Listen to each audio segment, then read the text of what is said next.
One Piece chapter 1042. Whoa. Yo, okay, hold on a second. So CP0 actually gets involved in the Luffy versus Kaido fight right before it ends. Even Kaido's like, yo, CP0, what are they doing here? But Luffy looks like he just got hit with an attack that took him out. Now, this is the plot twist because, you know, Luffy's main character. So it's like, does Oda have the balls to kill the main character off? Like, we gotta ask ourselves that question now. But like, I've been hit with so many fake out deaths with One Piece where it's one of those things where I know better now. Like, I know better than to sit there and say, oh, is Luffy gonna die? No. Oda's not getting me on this one. But man, that's a hard hit right there, man. That is a hard hit to come back from, especially given the fact that like Luffy was already at his self-admitted limit at this point. And he's saying if I don't land this next hit, it's absolutely over. He don't have no more gears. That's gear 4. That's one of those things where it's like, okay, if Luffy's at his limit, does this mean the Straw Hats have to come and save him? Now, backing things up though, the chapter opens up where you got Drake, and Drake has managed to stab one of the members of CP0 from behind, and Drake says that I'm following what my justice tells me to do. And after Drake gets his back shot in, Drake ends up getting attacked and sent backwards flying. And we have a shot where we see like Tama and we see the other people down there on Wano. They're celebrating for the festival. Meanwhile, you got Luffy versus Kaido continuing, and Kaido makes a reference to the fact that like the trajectory of Luffy's attacks, they're changing. And because he's bending the trajectory of his attacks, it should be impossible for Rubber to do because Rubber doesn't move in that way. And that's interesting right there because, you know, I'm thinking of it like, okay, like rubber bands, like, I mean, I've bent rubber bands all different types of ways. What's he talking about? But then I start looking at the panels and I kind of see a little bit of what he's talking about. And so what I like about this is that we're seeing Luffy and he's hitting Kaido all over the place. He's putting everything on there. He's hitting them from every direction possible.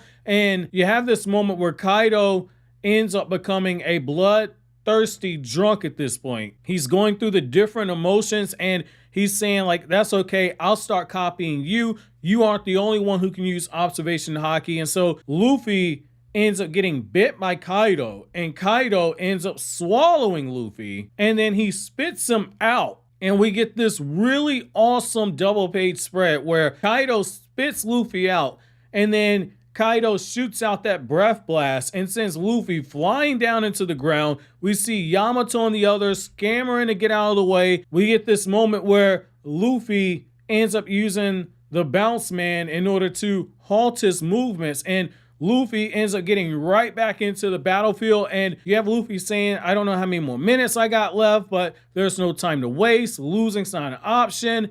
And Kaido is just staring at Luffy, basically saying, I know you're getting close to your limits. You're rather demanding.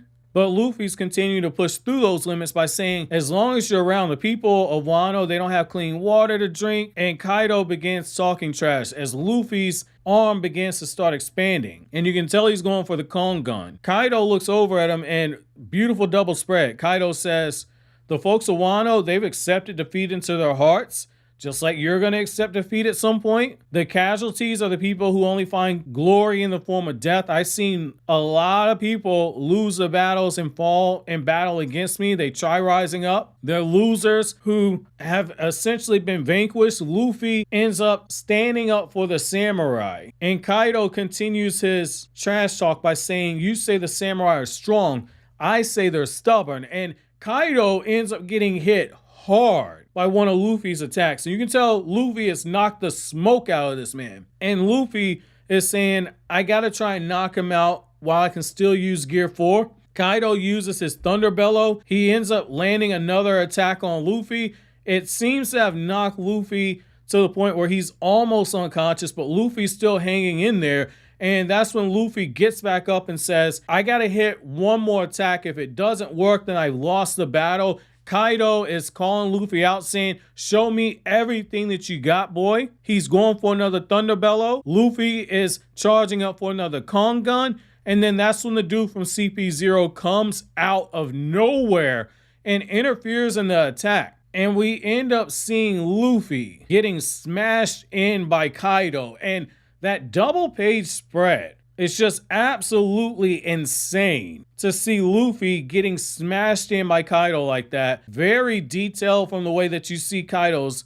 scales on his arm, the way that you see what looks like some type of smoke and energy bellowing away from Luffy. We see part of Luffy's face appears to be smashed in because we see his teeth, we see blood coming out of his mouth, we see this black stuff around his head. It looks like Kaido might have actually smashed in some of Luffy's face. This right here is why I said, like, did Oda have the balls to kill the main character? That's gonna be very interesting to see if Oda really had the balls to do that, because it looks like Luffy got his head smashed in right there. The only thing on this is that the expression of that guy from CP0 and Kaido, both of them have that expression of like, oh crap. Kaido in particular, the way that he's got the veins in the eyes and the way that his eyes are drawn, that doesn't look like somebody that is pleased with what he's seeing. Now, this could just be because of the fact that CP0 got involved, because you can see it in the other panel where Kaido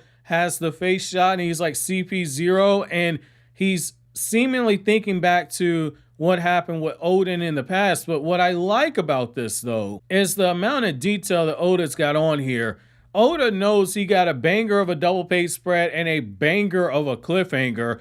The only question I have for you guys now, though, is when you got to this part of the story, were you like me? Were you questioning, did Oda have the balls to kill the main character off? Did you think Luffy somehow survived? Let me know down in the comment section below. As always, guys, if you like anything I had to say, don't forget to comment, rate, subscribe, and share. Thank you so much for watching all the way to the end. Have an awesome day, guys.